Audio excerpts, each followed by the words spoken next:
ठीक बच्चा, मैं तुम्हें मतलब कितना समझाऊंगा, आप सोचो जरा, क्यों नहीं समझते। और अगर तुम्हारा नाम नकली सालू है तो बात अलग है, बाकी बेशक से आप असली सालू हो या नकली सालू हो, स्थितियां तो लड़के और लड़की के समान है। या मैं कहूँ इस देश में लड़कियों के लिए तो लड़कों के मुकाबले थोड़ी कठिन है। कल एक बच्ची मुझे मिली, आप समझ रहे हैं, मतलब वो अपने शब्द एक्सप्रेस नहीं कर पा रही है। कल ही की बात मैं तुम्हें बता रहा हूँ। और उसने एक बात मुझे बताई, उसने कहा कि जी हम 4 बहनें हैं और एक भाई है हमारा छोटा सबसे।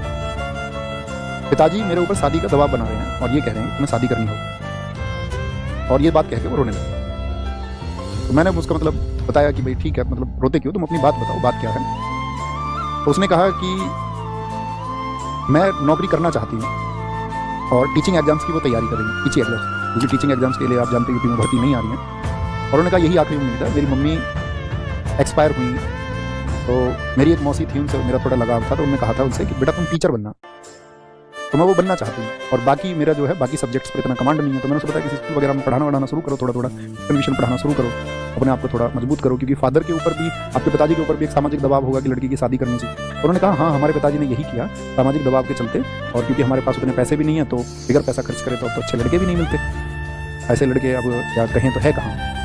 तो उन्होंने कहा कि मेरी 3 बहनों की शादी हुई और 3 बहनों के घर वाले बहुत ज़्यादा शराबी थे, तीनों के तीनों शराबी। और ऐसी स्थितियों में शायद गोल्स ने ये बोला कि मेरा जीवन भी ऐसा ही है शायद।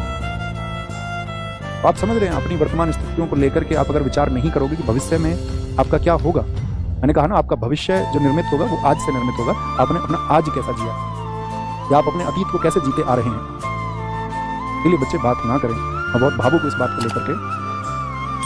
मैं मतलब इतना शांत होकर तुमको पढ़ाता हूँ, हम भी तो मतलब कुछ भी ऐसे ही तुमको स्लाइड लगा के 4 दिन में इतिहास पढ़ा जाते हैं, व्यूज और ज़्यादा आते, मिलियंस में व्यूज आते। जितना छोटा क्लास रहेगा, क्यों नहीं पढ़ाया हमने, घंटों घंटों क्यों पढ़ाया था। इसीलिए ना आप कुछ बेहतर करोगे। और जब हम देखते हैं आप बातें कर रहे हैं कुछ और, तो थोड़ी निराशा होती है, दुख होता है। तो ऐसा ना करें, अपने आप को मतलब लक्ष्य के प्रति समर्पित रखें।